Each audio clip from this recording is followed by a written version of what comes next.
দুপুর সবাইকে। আজকে আমরা কথা বলবো আমাদের ছাদ বাগান নিয়ে।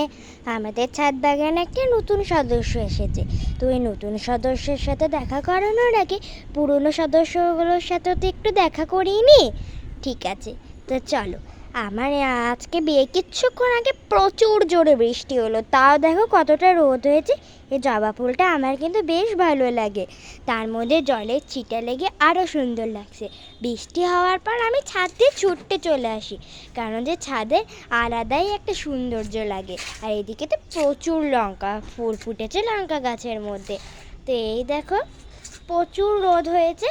আর আমার পক্ষ থেকে আমার ছাদের সব থেকে প্রিয় সদস্যের সাথে তোমাদের দেখা করাচ্ছি। তো আমার সাথে সব থেকে প্রিয় জিনিসটা হলো এই যে ড্রাগন ফ্রুট। আপাতত গাছে কিন্তু 4টে ড্রাগন ফ্রুট আছে। এই দেখো, যে ড্রাগন ফ্রুটগুলো কাটিং করার সময় তোমাদের সাথে দেখাবো।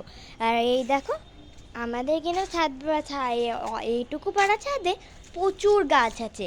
তোমরা বিশ্বাস করবে না, আমাদের বাড়িতে 150-এরও বেশি গাছ আছে। তো আমার গাছ তো খুব ভালো লাগে, মা গার্ডেনিং করতে খুব ভালোবাসে। তো এই দেখো এই ফুলটার গন্ধ এত সুন্দর না। আর এই দেখো এই ফুলটা তো আমার অসম্ভব সুন্দর লাগে, সাদার মধ্যে একটুখানি হলুদ। আর বৃষ্টি হলো তো আর দেখতেই হয় না। এই ফুলটা শীতকালে প্রচুর ফোটে, তখন দেখতে হ্যাবক সুন্দর লাগে। তোমাদের কাছে এই নাকচম্পা ফুলটা কাদের কাছের বাড়িতে আছে তা কিন্তু নিশ্চয়ই কমেন্টে করে জানিও। আর আমাদের বাড়ির ওই নতুন সদস্য হলো এই তো পদ্ম ফুল। অনেক চেষ্টা করার পর এই দেখো আমাদের পদ্ম ফুল হয়েছে, মানে পদ্ম ফুলের কুঁড়ি দেখা দিয়েছে। আর কদিনের মধ্যে এই ফুলটা ফুটে যাবে। তো আমার তো খুব মজা লাগছে কখন আমি পদ্ম ফুল পাবো। এটা কিন্তু আমাদের কাছে ফার্স্ট পদ্ম ফুল। এই দেখো এটা হচ্ছে আর একটা কুঁড়ি এসেছে, কিন্তু এই কুঁড়িটা সব থেকে বড় কুঁড়ি।